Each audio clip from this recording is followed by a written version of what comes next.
yaada jechuudha. Ani bilbila irratti bilbilaan achi bilbiluu viidiyoo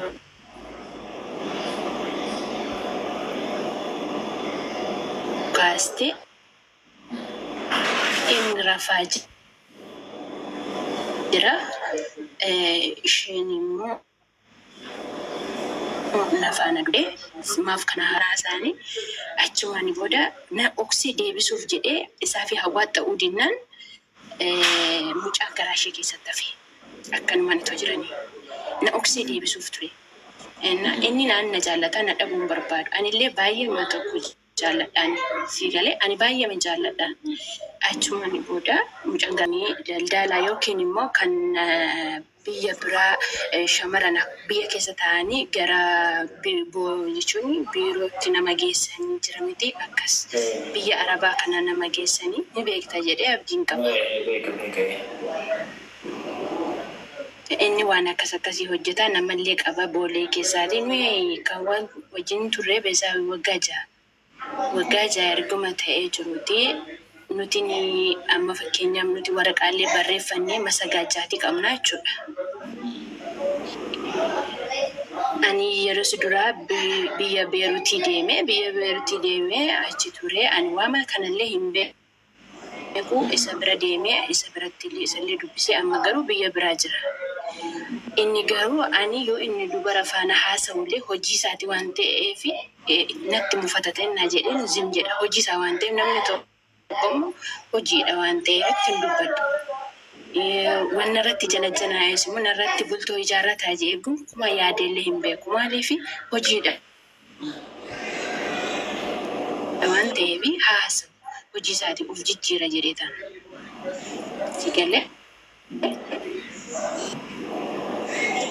Achuma irraatii booda na biruma taa'ee doonii jedhe waa tokko natti hin fakkaatu. Maaliif jennaan bakka hojii isaatii waan ta'eef hin hojjetata jedheen dhiisee ittiin bultoo isaati. Namni tokko immoo gaafa hojii hojjetu nama harkatti yaada balleessuun hojiitti gufuu ta'uun hin ta'u jedheetan.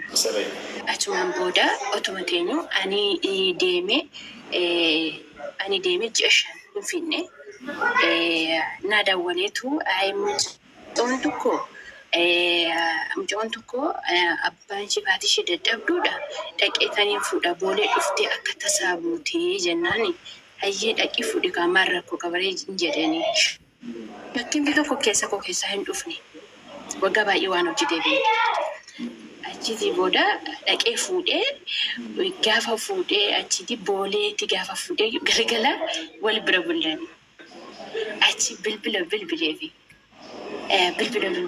narraa kaasuu didee guyyaa lammataas immoo bilbileefi narraa kaasuu didee maaliif bilbila narraa kaastu jedhee achumaatiin booda bilbila sanallee naa bilbiluu didee anis haa ta'uyyee bulee sanaa bilbilee gaafa naa bilbilu sagaleen nagaye maa inni sagaleen si biraa jedhee achii booda hayya ani sagaleen na biraati simbilooma bakka katamaa kee.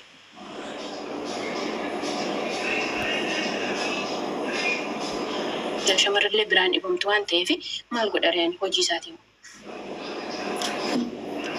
Achumaan booda bilbila fuudhee bilbila isaatii natti bilbilte. Gaafa natti bilbiltu bilbila viidiyoo natti bilbilte. Gaafa natti bilbiltu egaa asirratti dubbachuun safuudha akkaataa ciisanii sanatti natti bilbilte. Inni rafa safuudha asirratti dubbachuun hin beekta jedhee ma yaada jechuudha. Ani bilbila irratti bilbilaan achi bilbiluu viidiyoo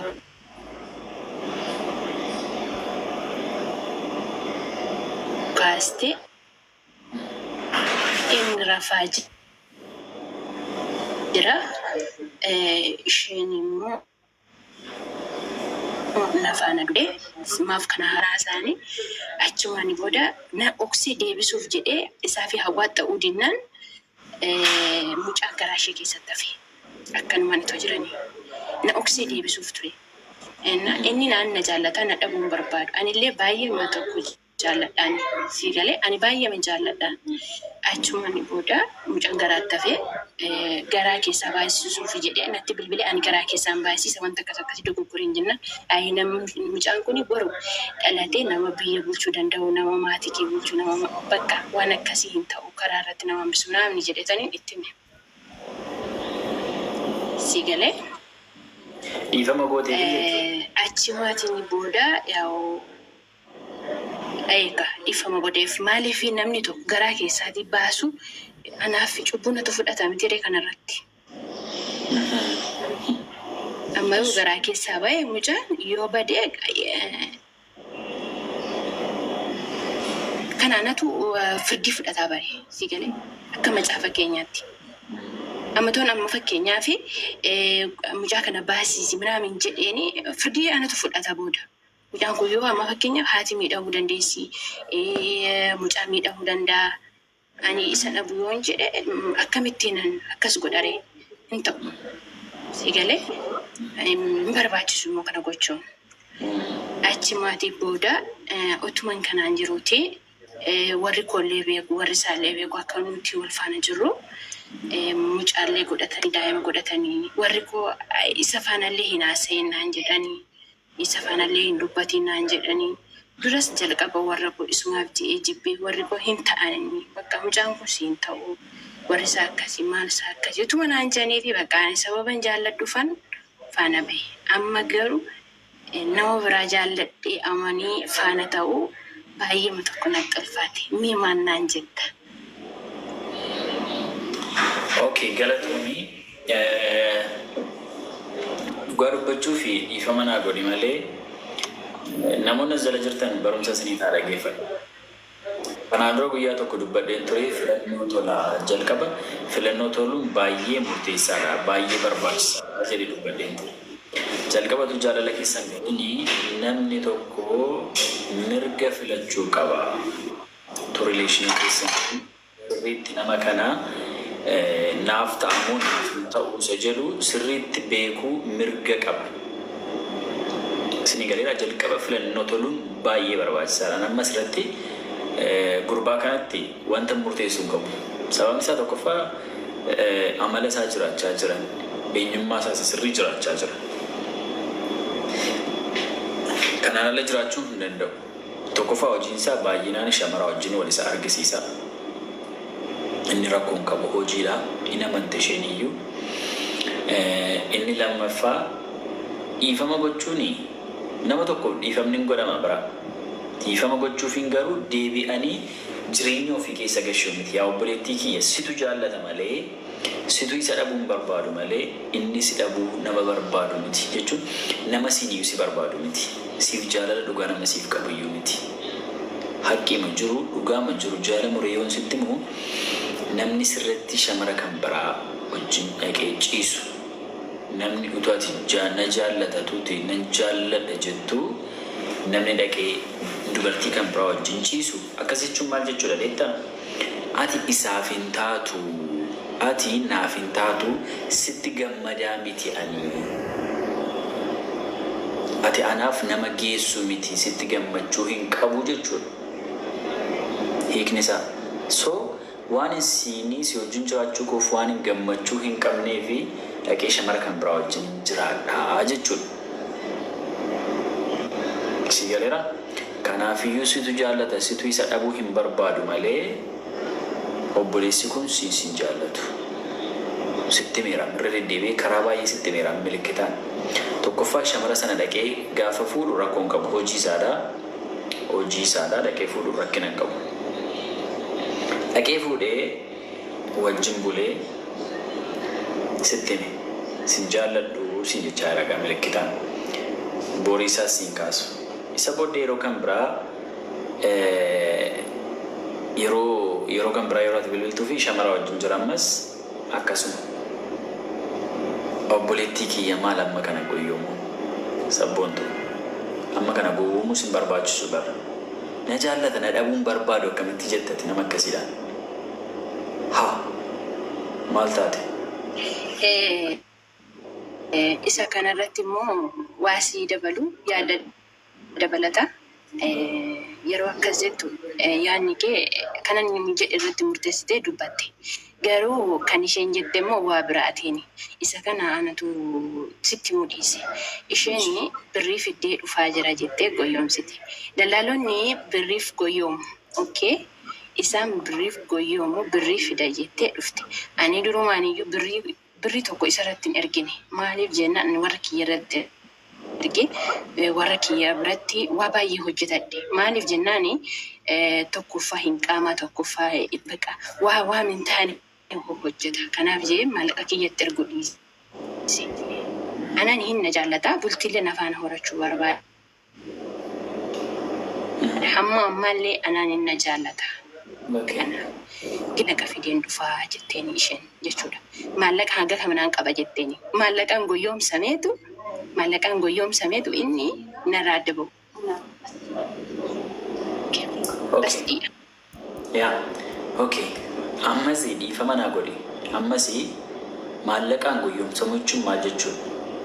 Siin maallaqaan si nagaduudha. Na jaallataan jedhin. Okay. Maallaqaan qoy kaasitti nama maallaqa sii fideen dhufaa jechuun ani maallaqa sii fideen dhufaa jaalallee keerra nan caalaani maallaqa nan qabaa isin jechuun isaa keessatti hin barbaachistu jechuudha. Namni kan biraan bakka kee bu'eera. Ilaa obboleetti jechuun wajjin ciiseera bara. Wajjin ciiseera seeksii wajjin godhaniiru. Sigalee amma gaafa sitti murteessaa hin jiru. Sitti murteessee irraa dhiisee isin jechaa hin jiru. Garuu wanta salphaadha akkamitti salphistee ilaalta. Na jaallata narraa adda bahuun barbaadu namni kun na jaallata maallaqaan guyyoomsite malee na jaallata akkamitti jedhama. No. Ani jedhama. Ani shamara tokko nan jaalladha taanaan maallaqi ishee boollaa galu. Faayidaan ishee irraa argadhu boollaa galu. Eenyummaa ishee bichaa na bitee jennaan aanaan faadha manaa gosa hinaaf ta'an wanti isheen qabdu hundumaa wanti isheen ittiin lafa yeroo dandeessu kamiyyuu nan barbaachisu. Jaalalli qofti anaaf gaara. Tokkoffaan dhiiradha. Dhiirri tattaaffatee haadha isaa jiraachisuu danda'u qaba. Qofa. Lammaffaa immoo inni faayidaan ani ishee irraa argadhu kamiyyuu anaan kabaja kootti bu'a malee kastaan ani isheetu na fuudhe malee anatu ishee qarshii ishee irraa eegataana qarshii waan isheen irratti hin arginee fi hin jaallatu jedhee yaadataana isaaf dadhabina guddaadha. Dhiirri akkasii hin jiru. Dhiirri akkasii dhiira hin jiru. Shamara irraa dhiirri taa'ee qarshii eeggatu jechuudha. Amma isaa ba'achuu hin danda'u namni akkasii. So namni dhaabbii hin barbaadu jettee hin yaadin dhoomiyyuu taanaan jechuudha. Na dhabuu hin barbaadu waan na dhabuu hin barbaanne jettee hin yaadin. Barumsa isinii ta'a warri kaanis dhaggeeffadha baay'ee. Namni isin irratti intini kan biraa keessa galee dhugaa dubbachuuf jechuun chiitii namni isin irratti godhee waan isin hin jaallanneef gaaffii tokko iyyuu hin qabu. Jechuun ani jaalallee koorraa yookiin haadha manaa koorraa waan hin dhabe tokko iyyuu hin qabu taanaan isheetti gammadduudhaan taanaan gammadaadhaan taanaan dhimman dubara kan biraa deemee ilaaluuf hin qabu. Isheen ala namni kan biraan anaaf hin jiraan. Ishee biratti immoo gammaduu hin danda'u taanaan dubartoota 10 utuu ni riirsee shamara 10 utuu ni riirseetii hangammadaa ta'uu hin danda'u. Saneen sanuma waan ta'eef jechuudha. Waan jaalalleen koo qabduun ala dubartiin kan biraan hin qabdu. Waan addaa waan qabdu hin qabdu. Isheen waan addatti naalaatti hin qabdu. Sun jaalalleen koo qabdu sana qabdi. Dubartiin sunis jechuudha. Kanaafiyyuu utuun ishee barbaadu, utuun ishee kana jaalladhu dhaqee dubartii kan biraa wajjin jiraachuun kara kan biraa hin jaalladhu sitti fayyadamaan jira jechuudha. Kanaafiyyuu adaraa keessan of eeggadhaa. Jireenya keessan dabarsitanii namaaf hin laatinaa. Isinii galeera naa dammoo kadhadhaa.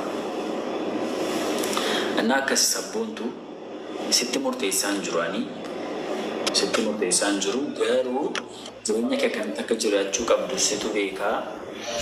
Borii kee umurii keessa amma irra jiraattee jirtu kana dhiisiitii waggaa 15 20 fuulduratti yaadi. nama kana borjaa jiraachuu dandeessa. Sa'aatii kanatti abbaa barbaadde ittiin jechuu dandeessa. Abbaan barbaadde abbaa barbaadde tabbastee wajjin gaa'ela dhaabbachuu dandeessa. Garuu ofii keetii barbaaddee ofii keeffaateetu amma kana ofirraa si dhiibu. Tun amma kana waan meeqa godhuu deemtee naani kabaja keerra deemtee ati akka sararaatti deemtee qaxaramtaaf illee horsiisiin mana kaa'ee nama kan biraa wajjin jiraachuu isaa maalitti beekta? Bakka hojii isaa itti hammaattee dhiistaati bara horsii. So kanaaf yoo jabaadhu rabbi si gargaaru akka kootti si gorsuu akkasitti. Naa jabaadhu. Kanaafiyyuu abdii gaarii dhugaa baay'ee tokko galatu. Oomamti. Baay'eema tokko naa galatoon baay'eema tokko eebbifamii nama amanuun waan akkasii faa namatti fida. Egaa warra akka koo nama amantan nama amaniinaa jedha. Badiin ati qabdu maal ni beektaa? Jaalala dhugaadhaan ka'ee dhugaa makee waan jaallattuu fi namicha kana bakka ija kee jaamseera jaalalli sun jechuudha. Waan inni godhu waa'ee isaa waanuma gaarii bichaatu sitti argama. Isheen bukkee akkasittiin teessee viidiyoo dawwalaa wajjin ciistee qullaa wajjin ciistee viidiyoo sitti dawwalaa na jaallataa na dhabuu hin barbaadu namni kun hin jedhamu baay'isa. Hin jedhamu ija kee irraa haqadhu laakkan ilaali sirriitti arguu danda'u qabda. No ayibbaalam indee akkamittiin maal taateeti? Akkamittiin dhiirdura ciistee akkamittiin na jaallatu na dhabuu waan hin barbaanneef gaarii kan hin dhaqee hojjechiisu. So hin godhamu hin jedhamu jechuudha. Si galeera ofirratti gammachuu qabdu. Of miidhuu qabdu kana caalaa. Jireenya kee borii eenyuuf dabarsitee laachuu qabdu. Jireenya kee rabbisuu qabdu waan ta'eef jechuudha. Kanaafiyyu wanti ati gochuu qabdu murteessuu qabdu sirriitti yaaduu qabda. Ammas wanta gootu kanaa jechuudha. Gara fuulduraatti wanta gootu kanatti yaaduu qabdu. Fakkeenyaaf ta'e haadha manaadha. Si galeera haadha manaadha waan ta'eef haadha manaan immoo kabaja guddaa qabdu waan ta'eef of kabachiisiitii jiraadhu malee of kabachiisiitii kabaja kee eeggadhuutii itti fufi malee tasuma namaaf jettee na jaallata jettee nama akkasitti yaaddee hin deemin. Obboleettii kooti wanta dhabdeen qabdu nama geessuudha. Nama eenyummaa bareedaa qabaachuu dandeessaa iddoo nuti hin beeku.